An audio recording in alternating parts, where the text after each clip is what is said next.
Hola y bienvenido to Learn Spanish Libre. In today's lesson, it's on grammatica or grammar. At the end of this lesson, you should be able to use the subject pronouns and subjects in Spanish. Are you ready to learn? Because I am ready to teach you. Let's begin.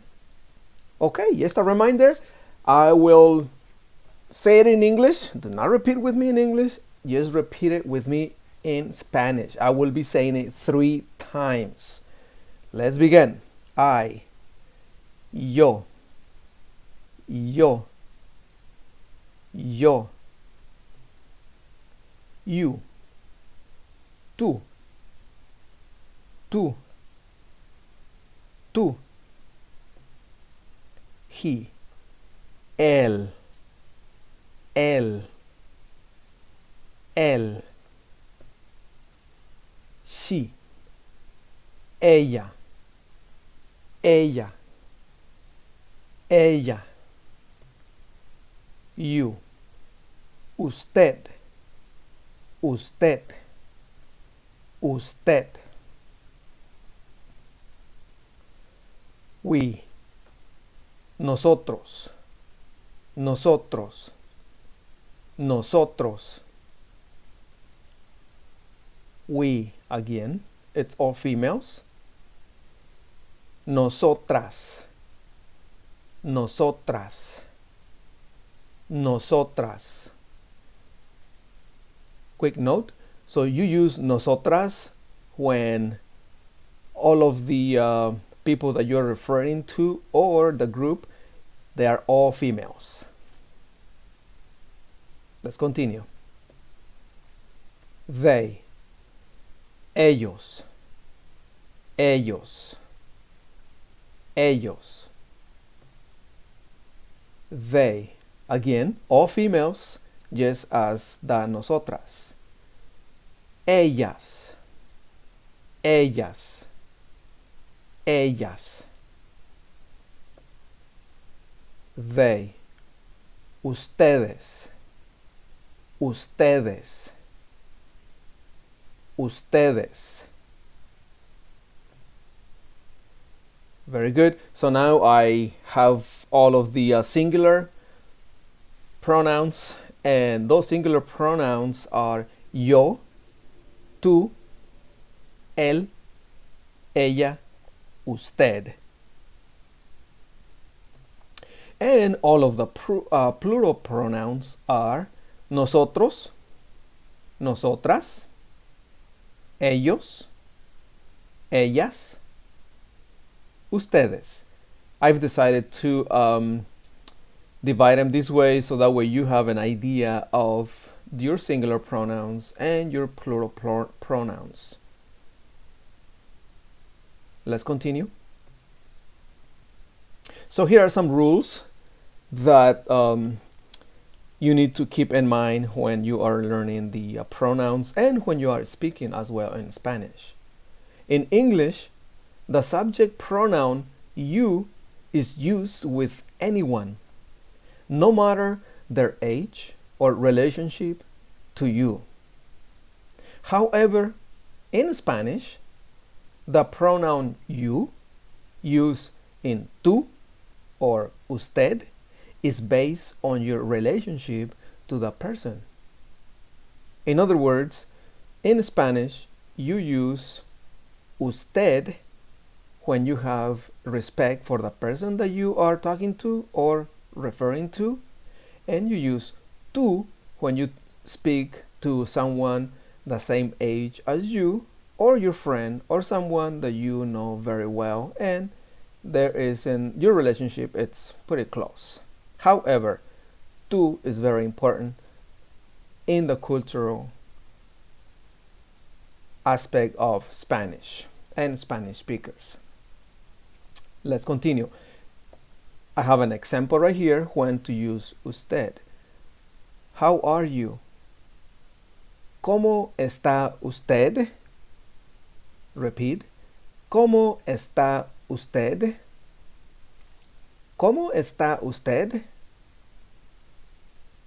As you notice, I use usted right here, In English, it's the same. How are you? However, you are asking someone who is older than you or someone who you don't know that well, and by saying usted, you are showing respect. Let's continue.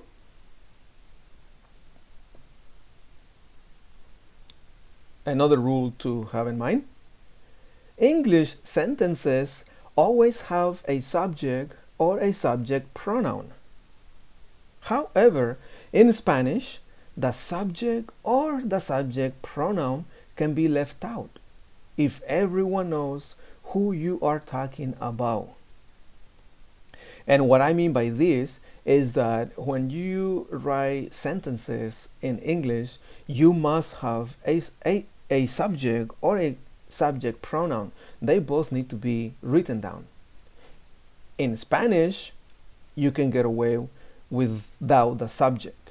Once you know who you are talking about or the other person knows whom you're talking about, then you don't have to use the subject pronoun. And I have a sample here, I believe.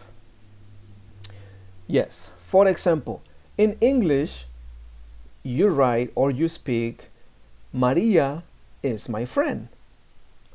She is from Spain. So here we have the subject Maria, and then we have she as the subject pronoun. When you write this down, you must use a subject and a subject pronoun in order to know who you're talking about. So she is Maria. Now, in Spanish, and this is a rule that you need to learn very quick. Spanish speakers know this, however, they probably don't know the rule or how it applies to, because of course they are native speakers. So you as a Spanish learner need to know this. And I have the example here for the Spanish version. So, Laura es mi amiga. Ella es de España.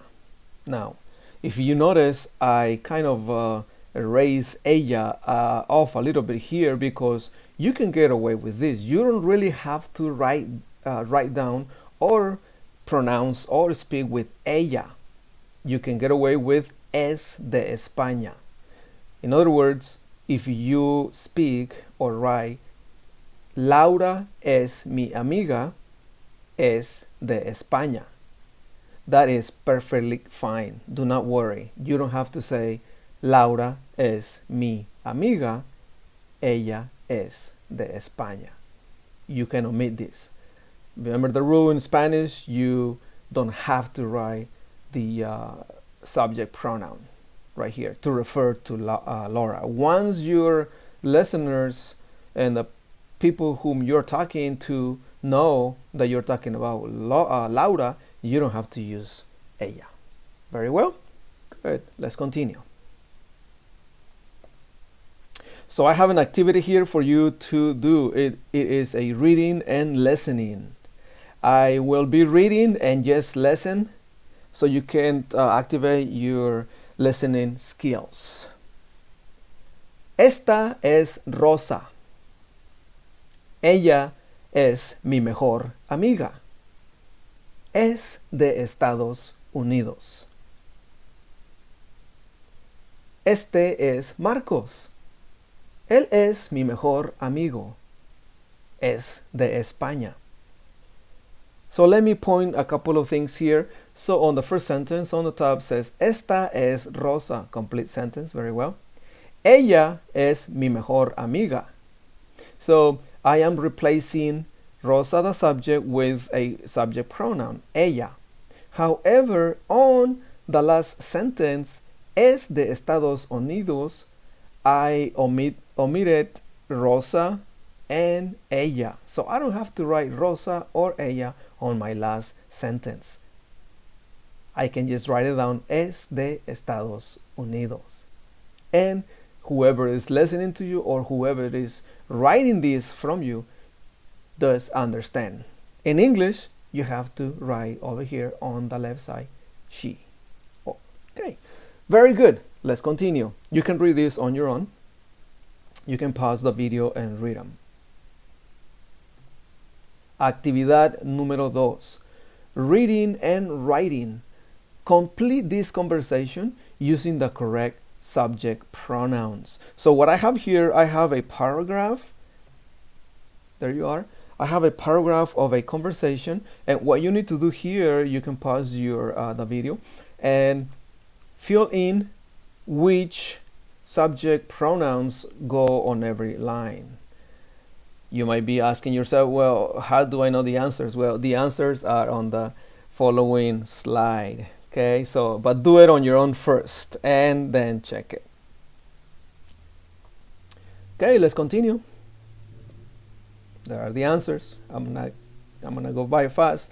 Okay, so that's it for today. This is the end of this class, and I hope that you learn the subject pronouns and the subjects today. Little rules, however, this will help you on the long run. This is the end of this class, and don't forget to subscribe to continue getting your free classes. This is Learn Spanish Libre, and thank you. Hasta la próxima. Bye bye.